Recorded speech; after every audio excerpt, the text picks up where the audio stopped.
Olá, muito bem-vindos ao nosso encontro semanal Família Mais. Já conhece os nossos canais para a gente interagir? Atitude TV toda sexta-feira, 21h30. Se ainda não se inscreveu, vai lá e ativa as notificações. E o nosso Instagram, já está seguindo a gente? Ministério da Família IBA. Lá você fica por dentro de tudo que acontece em nosso ministério.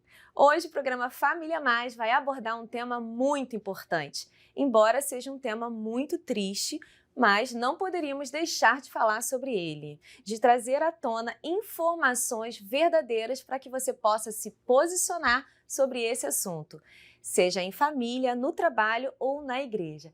Temos visto ultimamente muitas notícias: violência contra criança e adolescente.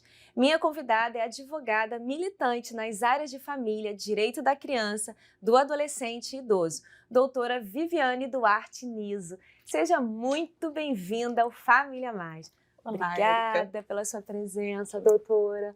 Vamos sentar e conversar sobre esse assunto tão delicado, mas que tem acometido a tantas famílias, né? Verdade. Mas Muito mais do que a gente imagina. Pois é, por isso que a gente precisa trazer aqui ao nosso público do Família Mais.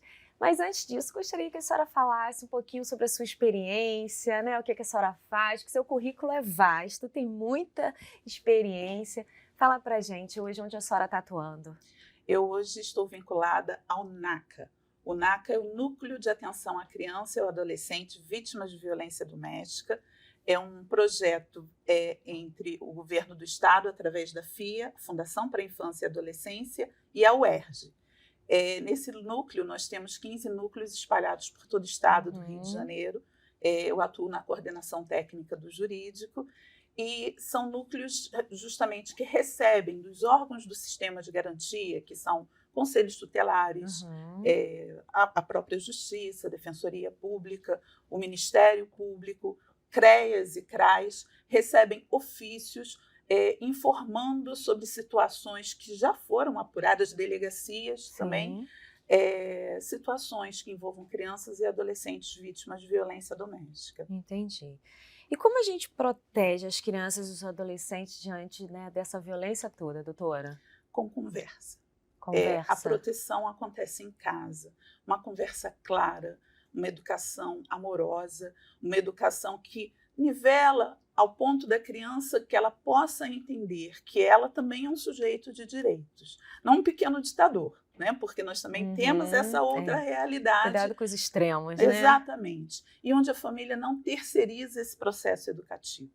Porque o que nós mais percebemos é quando a família delega para a escola, a família delega para a igreja, a família delega para outros uma responsabilidade que deveria ser dela, que é conversar, porque orientando é que a gente educa os nossos filhos, né? Como fala na Bíblia, ensina teu filho ao andar, ao sentar, ao caminhar. Quando a gente faz disso uma prática diária, nós estamos exercendo a proteção aos nossos filhos, porque hoje a violência está dentro de casa, através das redes sociais também. E aquela história de que se apanhar na escola e não revidar e chegar em casa, apanha. O que a senhora diria sobre isso? Nós somos um país imerso numa cultura de violência. Quando nós pensamos desde a nossa construção cultural, desde o início da nossa sociedade, é uma sociedade muito focada na questão da violência. E será que isso é o caminho? A forma que eu educo o meu filho, que eu dou limite ao meu filho, se já é violento, a tendência é ele reproduzir na escola. E isso tanto pode fazer dele a vítima, porque ele fica acuado, como também pode fazer dele o pequeno agressor, porque ele vai reproduzir o que ele vivencia em casa. Então, definitivamente, não é a solução. É claro que a questão da violência escolar é um outro foco de vulnerabilidade. Hoje nós vivemos coisas que a gente jamais imaginaria como sociedade, mas com certeza não é reproduzindo violência que a gente vai combatê-la. Entendi. Existe uma lei que protege a criança e o adolescente? Sim, o Estatuto da Criança e do Adolescente, que agora em julho vai fazer 33 anos, é uma lei ainda muito desconhecida na nossa sociedade, aliás, como a maioria das chamadas leis afirmativas, que são leis que estabelecem direitos para esse sujeito de direito, porque é tão interessante a gente pensar que antes de 1990, ou antes da Constituição de 88, crianças e adolescentes eram objetos da lei. A gente ainda traz isso, né, nas varas de família. Quando a gente fala que vai fazer uma busca e apreensão de uma criança, a gente busca e apreende um vaso. Não é uma criança, é uma coisificação. Então, na nossa linguagem, na nossa cultura, essa ideia realmente de objetificar tanto a criança quanto o adolescente é muito presente. E o Estatuto, ele sofreu também ao longo do tempo uma série de atualizações muito importantes que garantem sistematicamente a proteção em diversas situações. Sim. Doutora, eu não sabia, né? Mas existe um dia específico, né? 18 de maio é o Dia Nacional de Combate ao Abuso e Exploração Sexual de Crianças e Adolescentes. Sim. Né? Fala um pouco sobre esse caso, né?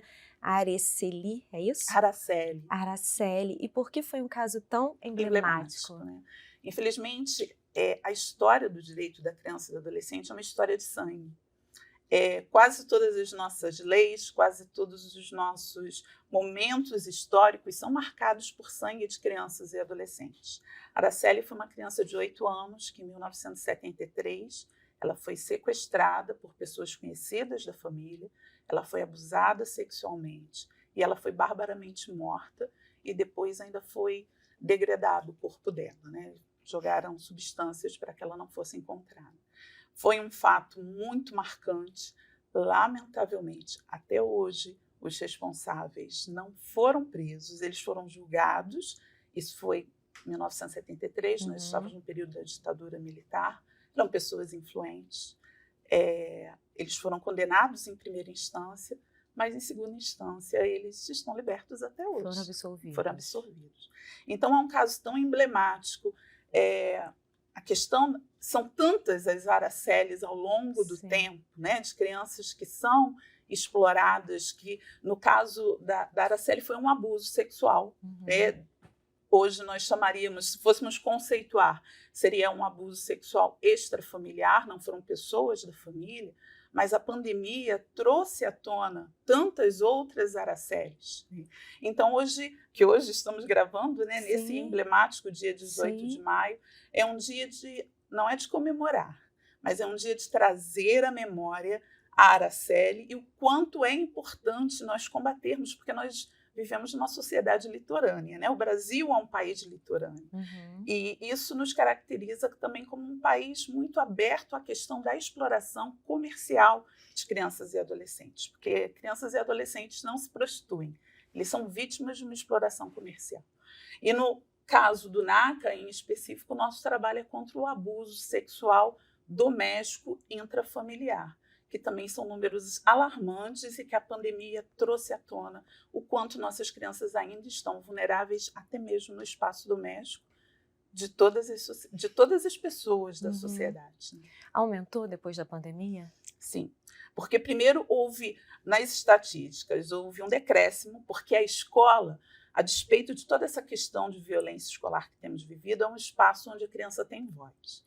E muitas das vezes a escola noticiava situações ou alarmava o conselho tutelar, passava essa comunicação ao conselho tutelar e aí poderia ser feito alguma forma de proteção para essas crianças e adolescentes. Então, agora nós estamos recebendo o resultado dessa subnotificação e resultados alarmantes, coisas assim indizíveis. Né? E o NACA, por exemplo, que trabalha com todas as formas de violência, violência física, violência psicológica, a exploração sexual, a violência sexual no caso, a negligência e o abandono, de todas no Brasil, o que excede sempre é a violência sexual.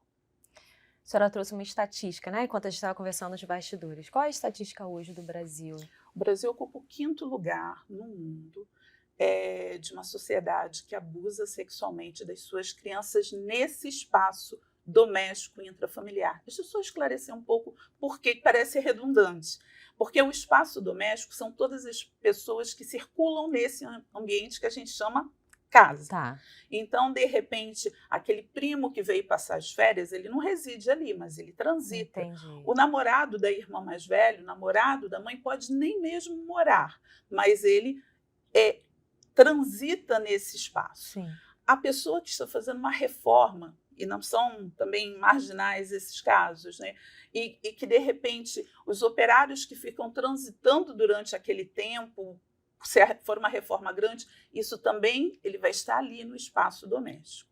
E o intrafamiliar são todos aqueles que são considerados família. E hoje, e mais uma lei com o nome de uma criança que foi vítima, né? Quando a gente pensa na lei Henri Borel, que é do ano passado, entende esse ambiente familiar, né? Essas relações familiares, muito mais do que a consanguínea ou das jurídicas, né? Por casamento, por adoção, mas todos aqueles que se dizem família, também, de repente, nem estão no espaço doméstico, mas são família para aquela criança, que envolve cuidado. A ideia de abuso é justamente isso, é ir além de uma relação de confiança. A criança confia naquela pessoa e essa pessoa abusa dessa confiança. Entendi. Abuso e violência são tratados da mesma forma? Há diferença? A lei tipifica o abuso como uma das formas de violência. Quando a gente pensa em especial nessa questão da violência sexual, nós temos os crimes previstas na lei do Sistema de Garantia de Direitos que falam das formas de violência contra crianças e adolescentes. São esses tipos que eu já comentei com você, além da violência patrimonial e da violência institucional. Porque nós também ainda temos as situações de crianças que estão abrigadas, crianças que estão cumprindo medidas socioeducativas de internação e que também sofrem abuso, e que é uma outra forma. São tantas formas, né, de que nossas crianças estão vulneráveis. E a violência patrimonial, quando pessoas se apoderam do patrimônio, que essa criança podem ser tutores, podem ser até mesmo genitores. Um dos genitores tem um patrimônio maior e deixou para o filho, e o outro pode abusar. Mas no caso da violência sexual, a lei divide. Nós temos o abuso sexual, nós vamos ter a exploração sexual, que é a comercial, e nós vamos ter o turismo sexual. Então, o abuso é um dos tipos da violência sexual. Entendi. E a palmada educativa, né? O que seria isso, doutora? A gente ouve falar, uma palmadinha, né? Não faz, pode, não pode? Essa questão da palmada veio muito à tona também a partir do nascimento de uma outra lei. Uma lei, se eu não me engano, de 2016, se eu não me engano a data. E foi a lei do menino Bernardo. Um outro caso, como eu falo, todas as leis são pautadas por sangue. E foi um menino que foi envenenado pelo próprio pai, madrasta e tio, né, marido, né? Olha as relações de parentescos estabelecidas. E essa criança também, depois, ainda teve seu corpo jogado, abandonado, né? Ocultação de cadáver. Então, por causa da morte dessa criança, foi construída uma lei, foi estabelecida uma lei que falava do tratamento cruel, degradante e humilhante, e que popularmente foi chamada de Lei da Palmada. Então, muitas das vezes as pessoas criticam. Você já deve ter ouvido aquela pessoa que diz assim, vê se pode, hoje eu não posso nem bater no meu filho que eu posso ser presa. A lei é uma lei afirmativa, não uma lei que fala de penas, mas uma lei educativa, que fala que a gente tem que repensar a forma de educar os nossos filhos. Eu tenho um gatinho, eu não bato no meu gatinho, eu vou bater na minha filha? É a melhor forma?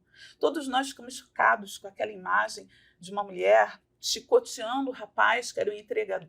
Né? Não foi algo que nos causa repulsa. E a gente vai fazer isso com os nossos próprios educativos, nossos próprios filhos. Então, tem outros métodos de educação. Né? Eu, há pouco, até conversava com quem me trouxe aqui. Nós temos um Deus tão amoroso, porque tem pessoas, e é importante destacar, que a gente pensa que, às vezes, pessoas cristãs não fazem isso com seus filhos. Lamentavelmente, isso não é verdade.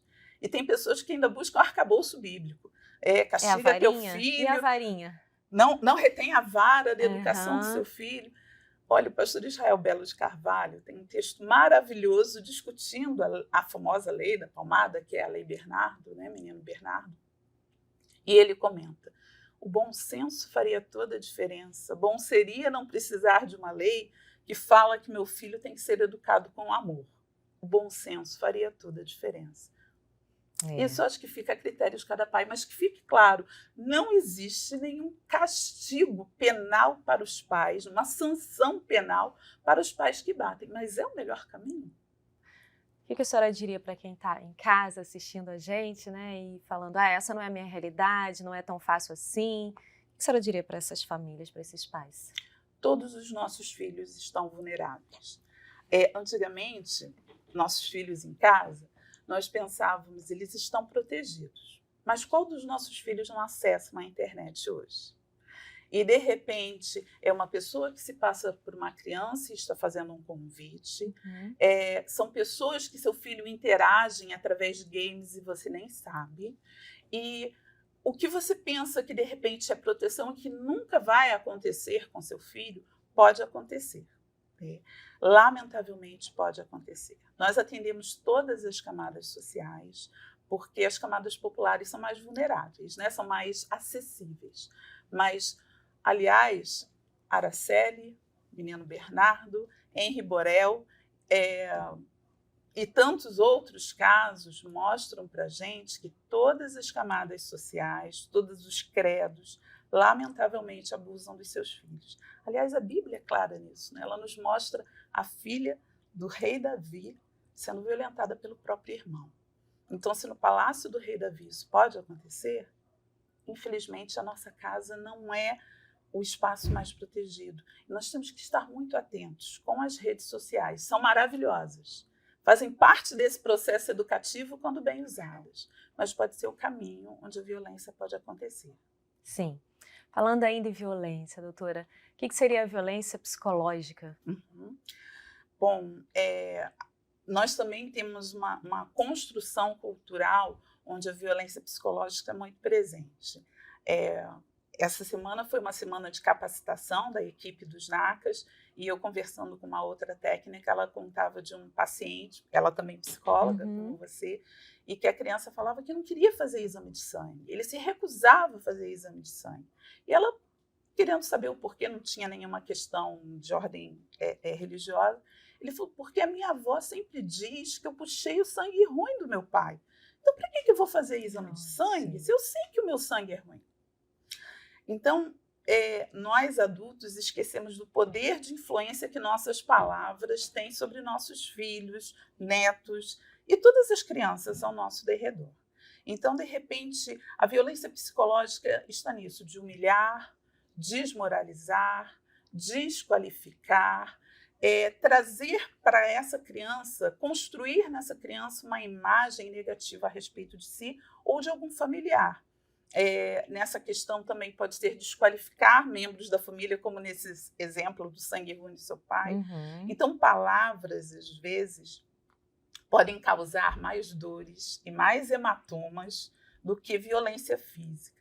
Então, nós precisamos realmente repensar em o que estamos dizendo, né?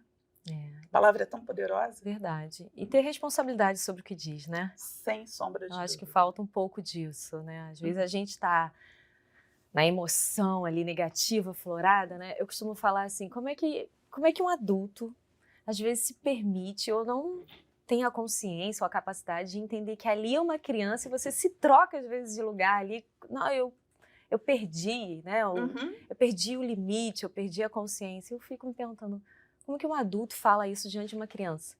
A gente não faz isso com o chefe, né? Você sente vontade, mas não faz. É verdade. Mas com o seu filho, é uma relação de poder. A violência trabalha muito essa ideia. Quando eu tenho poder sobre o outro, eu posso exacerbar. E os pais têm um poder reconhecido em lei, o poder familiar sobre seus filhos. Aliás, até corrigindo não, mas deixando mais claro algo que eu comentei, que eu falei que na lei da palmada não havia sanção para os pais que cometem. A questão da sanção, ela é prevista em outras leis, né? Pode não estar na lei referente à lei da palmada, né? Mas nós vamos encontrar no Código Penal e hoje até mesmo no Estatuto, na Lei de Sistema de Garantias e também na lei desse menino, do Henri Borel, que mais uma das trágicas histórias de violência doméstica. Sim. Vamos para o nosso break, rapidinho, com os nossos patrocinadores, mas a gente volta que tem muito assunto aqui relevante para você.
frio está chegando e como que nós estamos agora?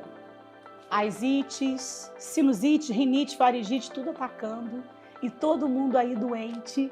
Então, nesse momento, eu quero dar algumas dicas para você aqui nesse bloco sobre saúde, falar um pouquinho sobre tudo que acontece aí relacionado com as suas vias aéreas superiores. Então, fica comigo, não vai embora não, fica, espera um pouquinho, é rapidinho. Vou te mostrar várias coisas, dispositivos novos aí para ajudar com as gripes e resfriados. Vamos lá? Então, pessoal, para começar a falar com vocês um pouquinho sobre tudo que acontece aí no inverno, no clima mais frio, a gente tem que entender um pouquinho que quando está frio, o clima fica bem mais seco. E muitas vezes a imunidade também não fica muito legal. E se você é alérgico, piora tudo, porque a rinite alérgica ela sempre quer atacar. Então, existem algumas coisas que a gente costuma prescrever para os pacientes para que ajude aí com esses sintomas de gripes e resfriados. Eu sou a doutora Sabrina Farnese, eu sou médica otorrinolaringologista e eu vou estar aqui sempre falando com vocês sobre essas dicas e como você pode ficar aí, lidar com esses problemas.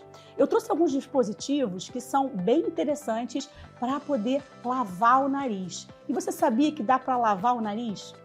Dá para lavar o nariz. Como? Com soro fisiológico. Existem vários tipos de lavagens nasais, tanto aquelas que são de pouco volume ou aquelas que são de grande volume. E para que serve a lavagem nasal? A lavagem nasal é o seguinte, ó, eu trouxe aqui um bonequinho, eu chamo ele de Robson, porque ele é uma maquetezinha aqui mostrando a via aérea superior, mostrando aqui, ó, o nosso nariz, a nossa garganta. E para você entender como a lavagem nasal ela funciona, você vai ter que entender um pouquinho o que tem ali atrás do nariz. Você sabia que atrás do nariz tem um mundo? É enorme o seu nariz e você não sabia. Ah, doutora, mas eu tenho um nariz pequenininho, bonitinho. Não, não. Todo mundo tem um nariz grande por dentro. Então é mais ou menos isso aqui, ó. Ó, vê se você consegue entender o que é o seu nariz por dentro. Então, quando você está gripado, resfriado, quando você está com sinusite, aqui nessa região dentro do nariz fica cheio de secreção. Aquela secreção, muitas vezes espessa, aquela secreção grossa. Pode ser esverdeada, pode ser amarelada e você fica como? Todo obstruído. E você fica tossindo e você fica mal. E quando você tira essa secreção, é a glória. Você fica feliz porque está respirando. Então, a lavagem nasal é para isso. Primeiro de tudo, para remover essa secreção que fica nesse lugar que você não sabia que existia, mas que é enorme. Então, quando você lava o nariz, o soro fisiológico entra aqui, ó. Quando ele entra, ele vai lavando, vai tirando e vai indo aqui, ó, para a sua orofaringe, vai descendo e vai sendo eliminado. Então, você sente um alívio muito grande. Então, se você está gripado, lavar o nariz ajuda muito. Além disso, a lavagem nasal, ela ativa as células que ficam aqui. O nosso corpo é feito de várias células.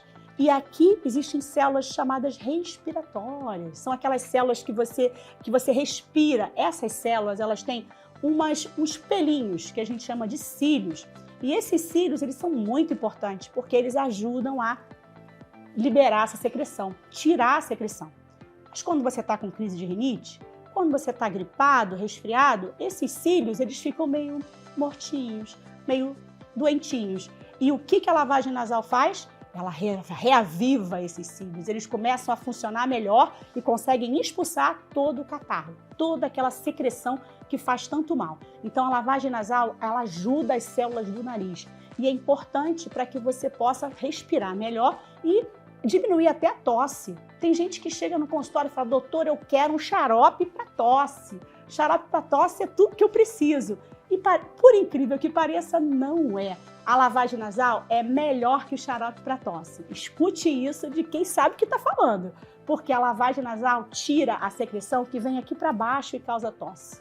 Por que você tem tosse? Porque irrita essa região. A região das suas pregas vocais, por causa do catarro. Quando você elimina, a tosse começa também a aliviar. Então, é o melhor xarope para tosse, acaba sendo nesses momentos de rinite, resfriado e sinusite, a lavagem nasal. Então fica aí, não vai embora, porque eu vou te ensinar agora como é que faz a lavagem nasal. Você pode fazer em casa, não precisa de prescrição médica, não precisa de nada, você faz na sua casa, com sorinho fisiológico, e ainda vou te dar uma receita caseira, porque se você não tiver soro fisiológico em casa, você vai conseguir lavar o nariz. Combinado? Então fica aí, não sai daí que eu vou te mostrar todo o meu arsenal aqui de dispositivos que eu trouxe para mostrar como você vai lavar o nariz.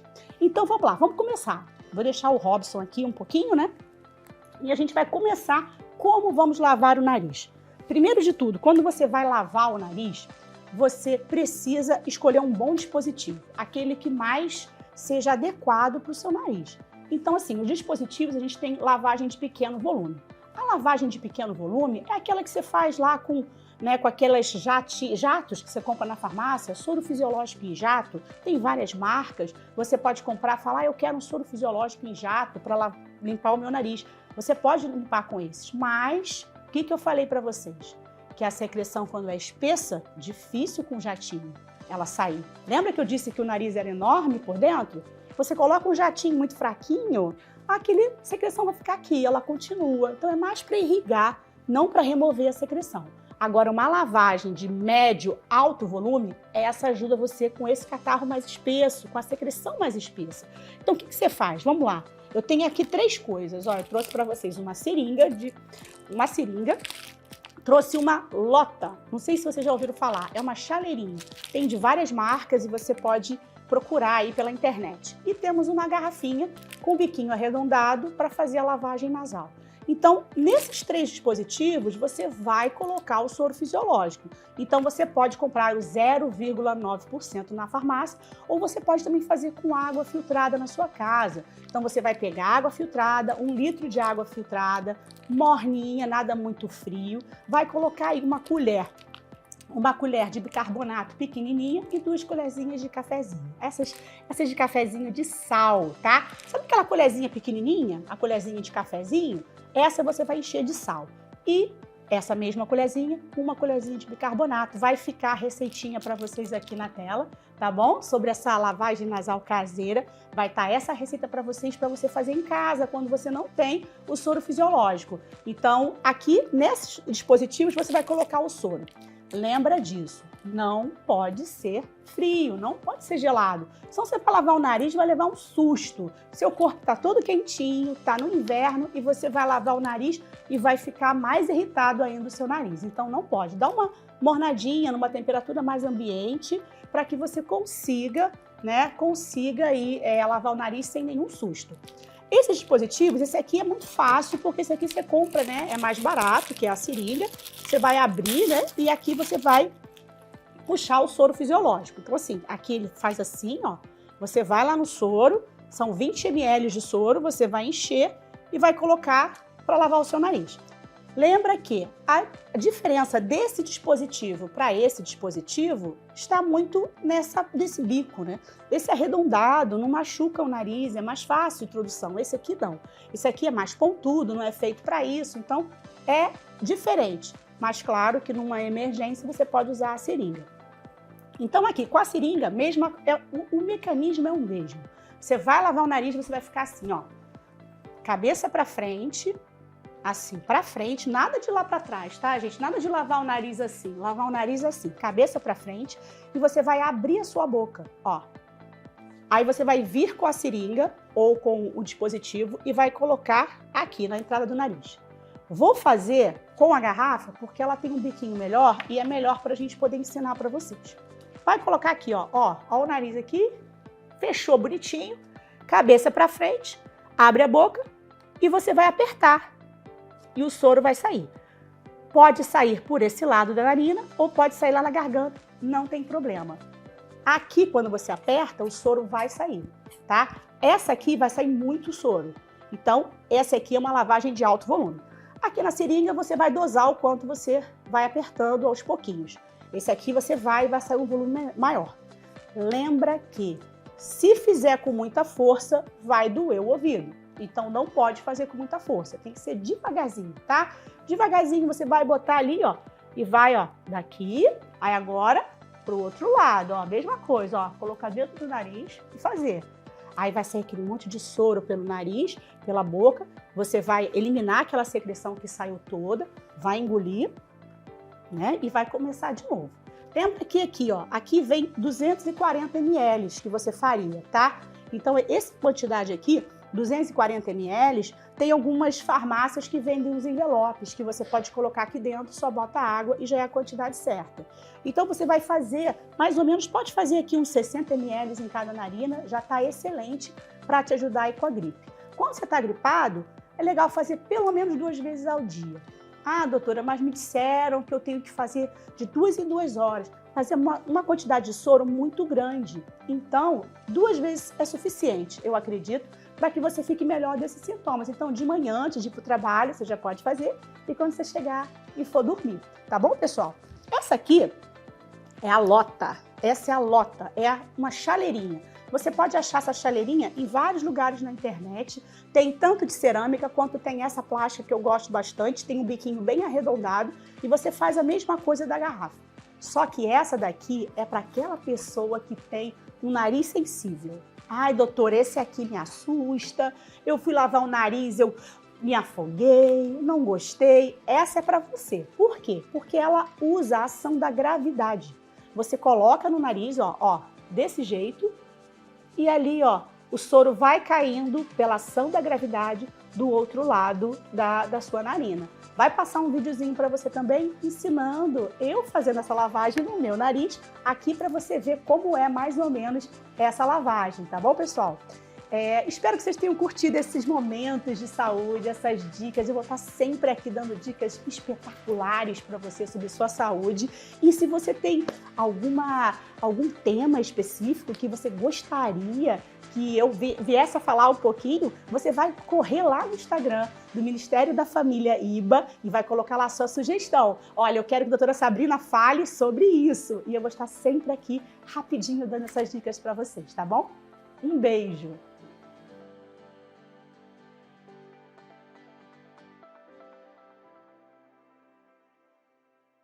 Estamos de volta falando sobre o lar e a violência, como proteger nossas crianças e os adolescentes com a doutora Viviane Duarte. Doutora, como identificar se um adulto está passando dos limites? O que a gente pode fazer nesse caso? São pequenos detalhes. E nesses pequenos detalhes, quem tem um olhar zeloso para a infância acaba observando quando aquele abraço de aconchego não é um abraço protetivo, mas é um abraço que está tentando sentir prazer, porque a questão da violência, do abuso de todas as formas, é algo que beneficia o prazer do adulto e coisifica a infância. Então, uma repreensão pública por algo menor, ou mesmo uma repreensão ou um castigo público, já é algo que chama atenção, porque quem faz isso em público, o que faz no secreto? Uhum. Aliás, o segredo do lar, né, é algo que durante muito tempo foi resguardado, inclusive pela lei. Um detalhe interessante, Érica, quando a gente volta na nossa construção legislativa, a primeira lei que regeu o nosso país por 200 anos, praticamente, foram as ordenações filipinas. E lá autorizava o marido, o pai, o senhor, que matasse tanto a esposa quanto o filho, se não agissem dentro de uma conduta moral interessante. Uhum. Isso ainda acontece. A gente vê isso, né? As estatísticas de feminicídio estão aí para mostrar para a gente. E as de infância e adolescência são estatísticas mais mascaradas, porque a criança não tem voz. Ela precisa justamente dessa denúncia. Então, quando de repente você percebe que esse adulto insiste em limitar muito a participação dos seus filhos em sociedade, ou então tem muitas regras de condutas que são exacerbadas, no sentido de, não, você não pode ir naquela programação, você não pode ir em festa nenhuma, você só pode estar quando eu estou presente. Isso são momentos de alerta. Já falei, né, desse abraço, desse aconchego, fica no meu colo. Uhum. Então, são coisas que a gente pode observar. E aí também entra a questão da vizinhança. Nós fomos educados ouvindo aquela frase que em briga de marido e mulher ninguém mexe a colher, que dirá briga de pais e filhos. Mas a recorrência, atitudes muito ofensivas, palavras muito ofensivas, nós precisamos e devemos usar o Disque 100, que é um canal de comunicação da Secretaria de Direitos Humanos, onde você pode comunicar toda situação que está exagerada, que está recorrente, que você percebe que fugiu a um padrão de normalidade.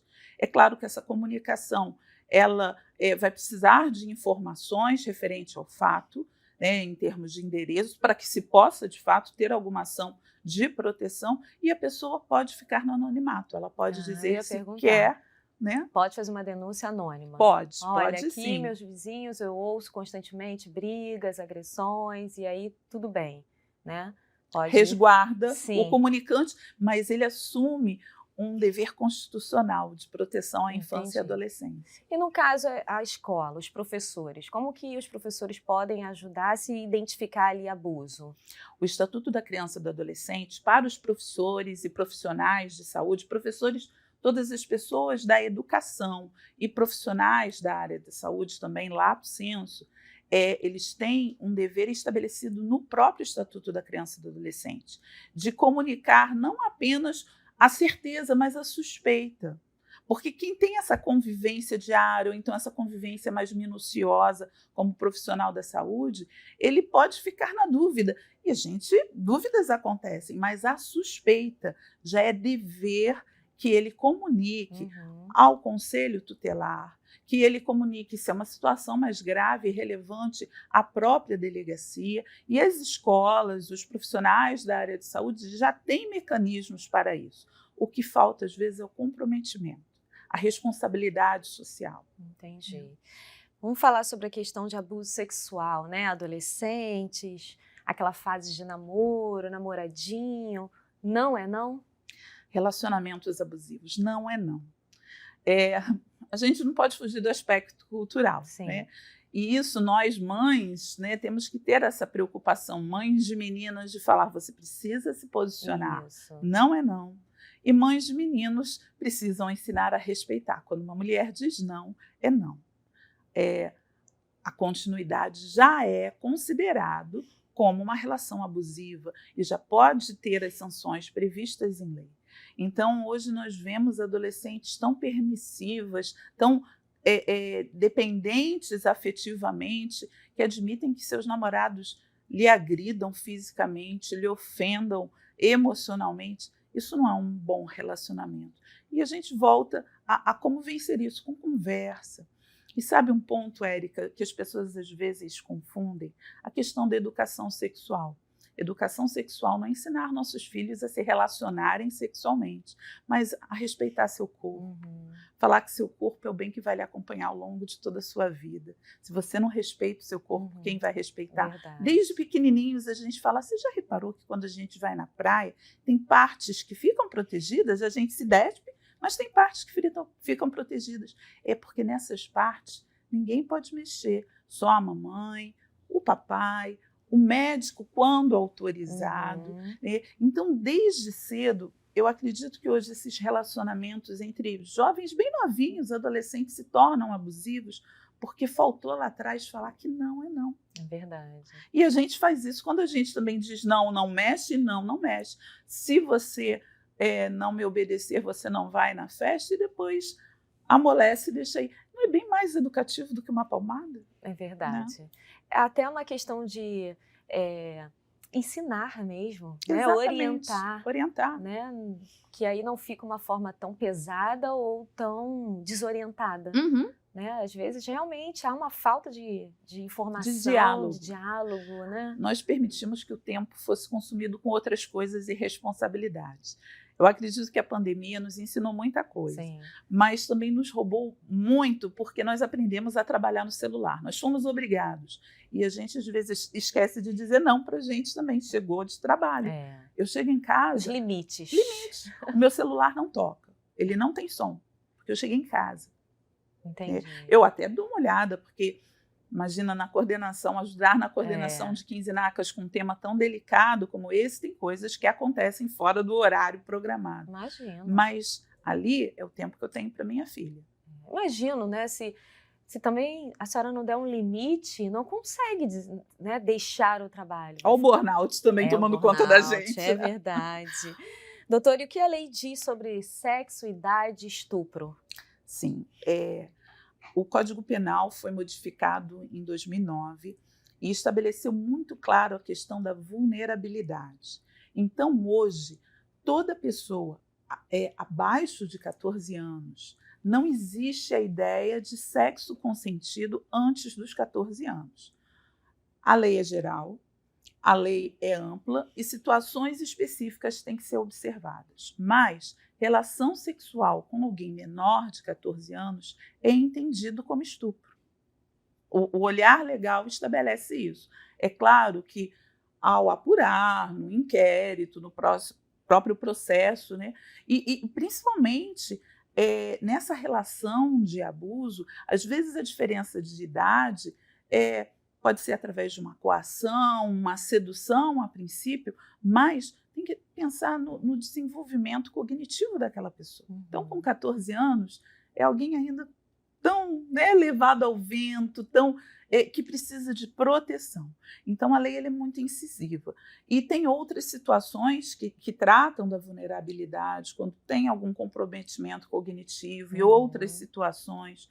Algo muito comum que tem acontecido com os nossos jovens, e mais uma vez tudo se resolve com conversa, vão para essas festas e não tem cuidado com o seu copo e recebe a bebida de outra pessoa, porque a gente às vezes pensa que os nossos filhos são tão protegidos e que isso não vai acontecer, mas vai acontecer com eles, né? Sim. E acontece. Às vezes numa festa de escola, não estou nem falando numa rave, não. Uma festa de escola, uma festa na casa de um amigo, Boa Noite Cinderela, é muito fácil de ser.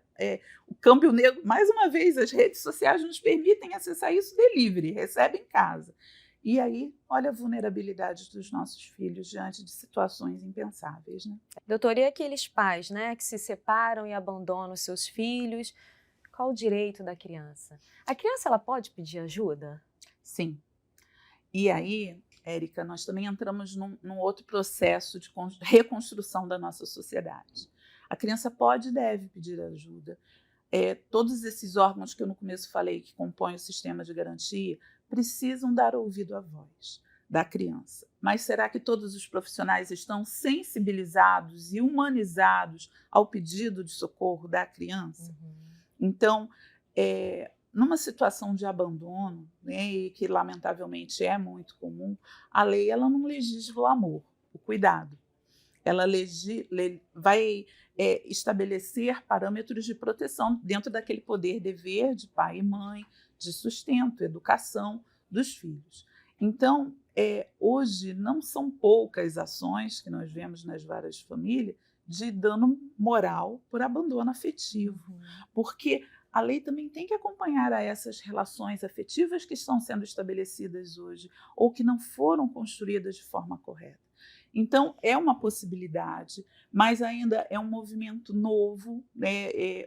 O direito é muito tradicional, mas que precisa ser observado. É claro que, quanto à questão de alimentos, né, mesmo o distanciamento desses pais não desobriga e deve ser buscado, mas a questão do afeto é algo mais delicado, mas que ainda pode ser buscado sim, né? E a criança pode pedir socorro.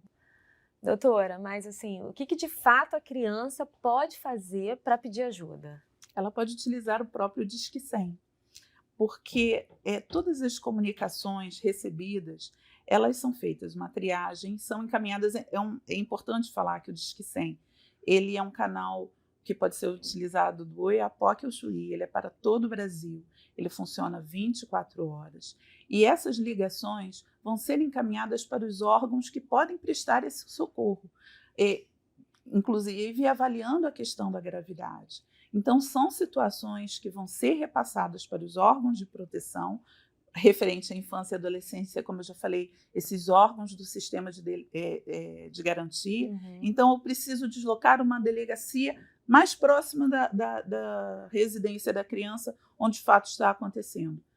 É através do Disque 100. E, é claro, é peneirado, porque, lamentavelmente, nós também ainda temos uma sociedade que usa esses números tão importantes para dar trotes, para fazer brincadeiras.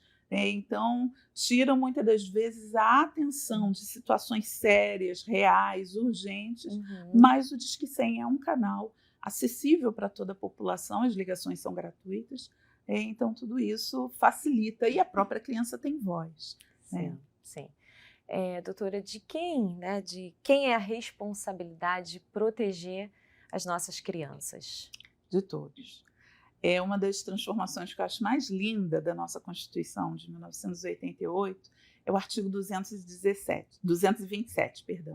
Ele diz que é dever da família, da sociedade e do poder público, ou no Estatuto vai falar do Estado, esse dever de proteger, zelar, garantir todos os direitos estabelecidos por lei para crianças e adolescentes.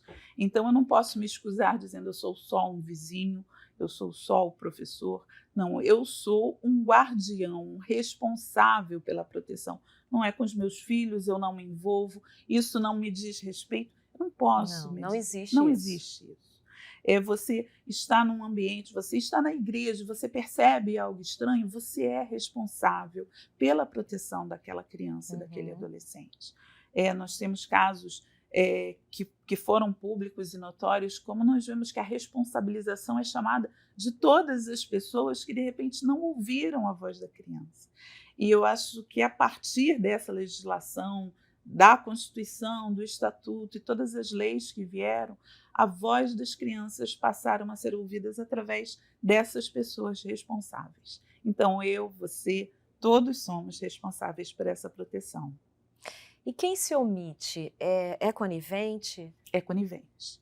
E a conivência também é apurada. É claro que nós sabemos que o sistema judiciário tem seus limites, mas pelo menos de ser responsabilizado ao limite da sua ação, algumas coisas, é claro, um vizinho que nunca se manifestou pode vir a ser arrolado ou não. Mas eu acredito que as consequências emocionais venham também para essas pessoas. Não tem como não lembrarmos do caso Henri Borel, porque é um caso muito recente. Verdade. Nós vimos quantas pessoas ouviram, perceberam, viram marcas, porque de repente você pega uma criança para dar um suporte, você vê que ela está com muitas marcas. Na escola, aquela adolescente que não tira o casaco, crianças que não tiram, isso tudo são sinais, né, que nós devemos ficar atentos. E se hoje nós temos um patamar tão alto de violência contra crianças e adolescentes, é justamente por essa omissão da sociedade. Mas programas como esse sensibilizam, humanizam, informam, né? Porque talvez quem está em casa assistindo a gente, assim como eu fui surpreendida de uma estatística tão absurda, tão triste, e saber que o Brasil está no 5º no ranking, né, de violência, de abuso. Como isso é entristecedor, né? É entristecedor. Como isso dói. Quando a senhora fica falando, eu fico pensando, nossa, que realidade que a senhora vive diariamente, né? Quando chega essa estatística, quando chegam esses números, essas crianças, adolescentes que estão aí sendo agredidas de forma física, psicológica, sexual. Então, por isso que a gente trouxe esse tema tão relevante, que bom, né, poder estar aprendendo aqui mais um pouquinho. Essas pessoas que são omissas, elas realmente praticam o crime assim de uma forma... Sim. Está nesse patamar aí? Está nesse patamar. Porque nós temos a questão da negligência, do abandono, que, ok, é um dever direto, mas a lei fala em diversos momentos que nós temos que nos estabelecer. No Código Civil, por exemplo, tem o dever de agir. Nós temos um dever de agir. E quando nos omitimos desse dever de agir, isso eu posso trazer para uma loja que não me trouxe um móvel na qualidade correta e que se responsabilizou pela troca e não trouxe. E isso é um dever de agir, mas nós vamos ter o dever de agir na proteção também. Então, quando é feita toda essa investigação, que é um dever de agir simples, quantas vezes nós recebemos no nosso celular imagens, informações que são degradantes para a infância? Hoje, a nossa Polícia Federal já tem como levantar e saber por onde aquela imagem correu. Se eu não deleto isso, se eu não denuncio, o próprio WhatsApp tem a possibilidade de denúncia, eu fui omisso. Às vezes a gente até encaminha retransmite. Não é? Olha a fake news também, que é outra Sim. coisa tão séria, principalmente quando envolve esse tema, mas sobre todos os Por temas. isso que envolve a responsabilidade de todos, né, doutora? Não só daquele cuidador, do pai e da mãe. Vai Que muito se eu além. recebo e transmito, eu também estou sendo conivente ali, né? Exatamente. Entendi. Doutora, qual a mensagem, né? A gente está chegando ao final do nosso programa, mas qual a mensagem que você poderia nos deixar sobre agir, né? Qual a ação a favor das nossas crianças e adolescentes? Não tem melhor mensagem do que o amor, né? Quando nós amamos, respeitamos, entendemos que aquele ser mais uma vez recorrendo à lei, lado poético, porque a lei tem um lado muito poético. Tem. Fala que crianças e adolescentes são seres em peculiar estado de desenvolvimento. Quem gosta de planta e recebe uma mudinha, um bonsai, que você tem que ter todo um cuidado, a criança é muito mais delicada do que um bonsai. E esse peculiar estado de desenvolvimento depende de nós, porque nós também podemos ser modelo para essa criança e nem sabemos. Nós podemos ser aquela pessoa que inspira a vida daquela criança, porque nós às vezes imaginamos, principalmente quando estamos numa comunidade mais protegida, que estão todos tão bem, né? A criança tão bonitinha, tão cheirosinha, mas não sabe que de repente ela não é amada. Então não se furte ao abraço respeitoso, não se furte a uma palavra incentivadora. Quantas vezes nós nos calamos para uma criança que cai, se machuca, fala, não, mas olha, foi só um arranhão, você está bem, volta para brincar, tenta de novo. Eu acho que eu vou deixar como exemplo algo que me emociona, porque trata de forma peculiar a gente mesmo, né? Eu lembro eu pequena aprendendo a andar de bicicleta. E eu resolvi aprender sozinha, sempre fui muito atirada. E eu pegava a bicicleta, eu morava numa rua que tinha uma pequena ladeira, não era muito, não. E eu pegava a bicicleta, descia a ladeira e me esborrachava no chão. E tinha um vizinho que estava lavando o carro e ele ficou me observando. Mas toda vez que eu caía, ele falava, você vai conseguir, vai lá. Você vai conseguir, vai lá. E hoje eu ando de bicicleta muito bem. Conseguiu, né? Conseguimos. Então, não se furte ao você vai conseguir. Eu estou aqui. O olhar de amor dele me incentivava. Então, que nós não nos furtemos a esse olhar de amor para a nossa infância. Que lindo, gente. Sei que você se emocionou também aí, assim como eu com a doutora Viviane. Muito obrigada pela sua participação, pela sua contribuição. Que Deus abençoe sua vida, sua família. E continue te usando, né, dentro do seu trabalho. Obrigada. E parabéns por um programa tão lindo. Obrigada. Gente, programa emocionante, né? Sei que você foi abençoado. Quero pedir que você compartilhe, porque aqui nós somos apaixonados por gente. Paixão por gente é o nosso tema, o nosso lema aqui da Igreja Batista Atitude. Toda sexta-feira, 21h30, pela Atitude TV, você é meu convidado. E também 21 horas pela Bem Mais TV. Então, espero você na próxima semana. Meu beijo e até lá!